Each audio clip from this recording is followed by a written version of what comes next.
Good morning, student. So, நம்ம NEET கொஸ்டின்ஸ்ல வந்து first ஒரு 2 கொஸ்டின் பார்த்தோம். இப்போ மூணாவது கொஸ்டினும் நாலாவது கொஸ்டினும் அதே சாப்டர்ல பார்க்க போறோம். First in aerobic respiration. ஏரோபிக் ரெஸ்பிரேஷன்னா என்னது? A presence of oxygen இல்லையா? So, how many molecule of CO2? நல்லா பாத்துங்க. How many molecule of CO2 released during aerobic respiration? எங்க இருந்து? பைருவேட்ல இருந்து. பைருவேட் எங்க இருந்து வந்தது? குளுக்கோஸ்ல இருந்து வந்தது. இதுல இருந்து வந்தது குளுக்கோஸ்ல இருந்து என்ன வந்தது? பைருவேட் வருது. ஓகேவா? இந்த பைருவேட்ல இருந்து சோ எங்கெங்க CO2 ரிலீஸ் ஆகும் அப்படின்னு பாத்தீங்கன்னா இந்த பைருவிக் ஆசிட் அல்லது பைருவேட் சொல்லுவாங்க. இதுல இருந்து அசிட்டைல் கோயாவா கன்வெர்ட் ஆகும். அசிட்டைல் கோயாவா கன்வெர்ட் ஆகும். சோ அப்ப என்ன பண்ணுதுன்னா ஒரு CO2 ரிலீஸ் ஆகுது. ஏன்னா இது ஒரு 6C காம்போனன்ட்ஸ், இது ஒரு 3C காம்போனன்ட்ஸ். ஒரு CO2 ரிலீஸ் ஆச்சுன்னா அப்ப அசிட்டைல் கோயன்றது ஒரு 2C காம்போனன்ட்ஸ். ஒரு இடத்துல கார்பன் டை ஆக்சைடு ரிலீஸ் ஆயிருக்கு. ஓகேவா? ஒன்னு. ரெண்டாவது பைருவிக் ஆசிட் அசிட்டைல் கோய மூலமா கிரெப்ஸ் சைக்கிள்ல என்டர் ஆவாரு. எதுல என்டர் ஆகும்? கிரெப்ஸ் சைக்கிள்ல என்டர் ஆகும். அப்படி கிரெப்ஸ் சைக்கிள்ல என்டர் ஆகும் பொழுது சோ நல்லா பாத்துக்கோங்க. சோ கிரெப்ஸ் சைக்கிள்ல அசிட்டைல் கோய கூட ஆக்சலோ அசிட்டிக் ஆசிட் ஜாயின் பண்ணும்போது சிட்ரிக் ஆசிட் வரும். சிட்ரிக் ஆசிட்ல இருந்து ஐசோசிட்ரிக் ஆசிட் சிஸ் அகோனிட்டிக் ஆசிட் வரும். அந்த சிஸ் அகோனிட்டிக் ஆசிட் அப்புறம் ஆக்சலோ சக்சினேட் அப்படின்னு வரும். ஆக்சலோ சக்சினேட்ல இருந்து உங்களுக்கு என்ன வரும் அப்படின்னு பாத்தீங்கன்னா ஆல்பா கீட்டோ குல்டரேட். நல்லா பாத்துக்கோங்க. இதுல கிரெப்ஸ் சைக்கிள்ல சிட்ரிக் ஆசிட் சைக்கிள்ல இருந்து ஆக்சலோ சக்சினேட் வரைக்கும் 6C காம்போனன்ட்ஸ். அதுக்கப்புறம் வரக்கூடிய ஆல்பா கீட்டோ குல்டரேட். ஆல்பா கீட்டோ குல்டரேட் இருக்கு இல்லையா? இது ஒரு 5C காம்போனன்ட்ஸ். அப்ப என்ன பண்ணுது? சோ ஒரு 6C காம்போனன்ட்ஸ்ல இருந்து ஒரு CO2 ரிலீஸ் ஆகுது. ஓகேவா? ஒரு CO2 ரிலீஸ் ஆச்சு. ரெண்டாவது ஆல்பா கீட்டோ குல்டரேட்ல இருந்து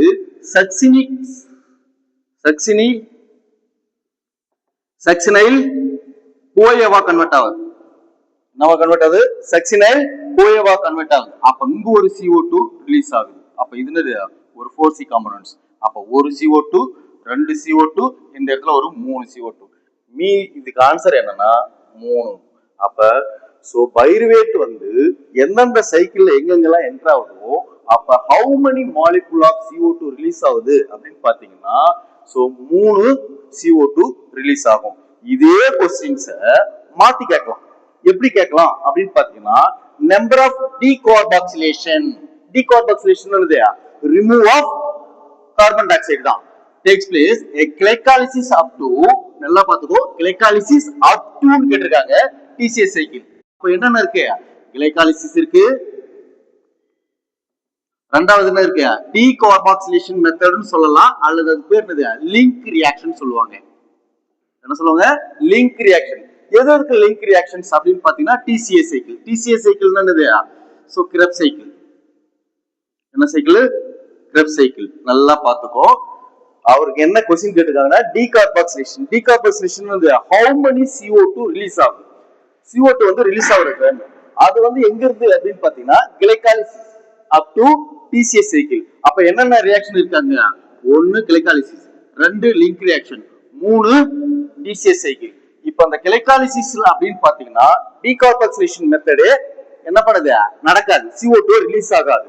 ஆனா லிங்க் ரியாக்ஷன்ல மட்டும் நான் என்ன சொல்லியிருந்தேன்? Pyruvic acid converted into acetyl CoA அப்படின்னு சொல்லியிருந்தேன் இல்லையா? அப்ப அங்க என்ன பண்ணுது? ஒரு CO2 ரிலீஸ் ஆகுது. அப்ப லிங்க் ரியாக்ஷன்ல இன்னொரு பேர் என்னது சொல்லலாம்? Decarboxylation reaction. இதுக்கு இன்னொரு பேர் என்னது?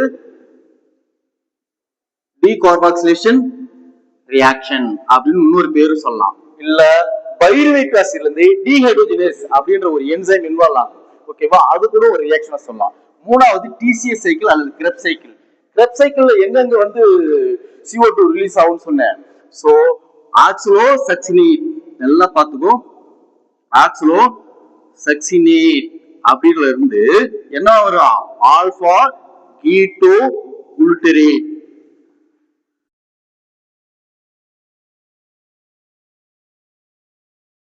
அங்க இருந்து ஒரு CO2 ரிலீஸ் ஆகும். அப்ப என்ன கிடைக்குது? Alpha keto glutarate. இது என்னது? 5C components. நல்லா பாத்துக்கோ. இந்த கிரெப்ஸ் சைக்கிள்ல நல்லா பாத்துக்கோ. கிரெப்ஸ் சைக்கிள்ல 5C காம்போனன்ட்ஸ் ஆல்பா கீட்டோ குல்டரேட்ல மட்டும் தான் இருக்கும். வேற எங்கேயுமே இருக்காது. இந்த சைக்கிள் ஓவரால் சைக்கிள்ல 5C காம்போனன்ட்ஸ் அப்படின்னு சொல்லி கேட்டாங்கன்னா ஒரு கொஸ்டின் ஆல்பா கீட்டோ குளுட்டரேட். இந்த ஆல்பா கீட்டோ குளுட்டரேட்ல இருந்து சக்சினைல் கோஏவா இருக்கு. அப்ப சக்சினைல் கோஏன்றது ஒரு 4C காம்போனன்ட்ஸ். அப்ப என்ன பண்ணுது, இங்க ஒரு CO2 ரிலீஸ் ஆகுது. அப்ப இங்க ஒரு டீகார்பாக்சிலேஷன், இங்க ஒரு டீகார்பாக்சிலேஷன். அதுக்கடுத்து என்ன சொன்னா, சோ பைரிக் அசிட்ல இருந்து அசிட்டில் கோஏவா வரக்கூடிய இல்லையா, இந்த இடத்துல ஒரு டீகார்பாக்சிலேஷன். மொத்தம் எவ்வளவு வருது, 3. சோ அப்ப ஆன்சர் 3. அப்ப ரெண்டு இடத்துல இந்த ஒரு கொஸ்டினே வந்து ரெண்டு முறையா கேட்கலாம். இப்படியும் கேட்கலாம், அப்படியும் கேட்கலாம். இது என்ன கேட்டிருக்காங்க அப்படின்னு பாத்தீங்கன்னா டைரக்டா டீகார்பாக்சிலேஷன் கேட்டிருக்காங்க. இந்த இடத்துல டைரக்டா என்ன சொல்லியிருக்காங்க, so how many molecule of CO2 release ஆகும் அப்படின்னு சொல்லி கேட்டிருக்காங்க.